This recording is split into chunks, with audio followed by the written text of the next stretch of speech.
When your SoftHeat heating pad starts blinking, it's usually a warning that something isn't right. The color of the light helps you understand the issue.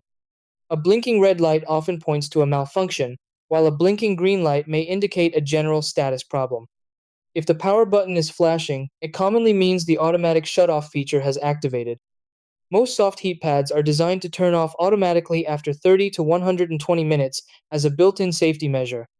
To fix it, start with a basic reset, turn the pad off, and unplug it from the wall. If the controller detaches, disconnect it as well. Wait about 10 to 15 minutes so the unit can cool and fully reset. Then reconnect everything securely and power it back on. If the red light continues flashing, try holding the power button while unplugging and plugging the unit back in. This can sometimes clear deeper glitches. If the issue remains, check your outlet by plugging the pad into a different wall socket. Avoid extension cords or power strips, as unstable voltage can trigger safety shutoffs. Inspect the cord and controller for frayed wires, loose plugs, or visible damage. Always use the pad flat, never folded, and avoid sitting or lying directly on it to protect the internal wiring.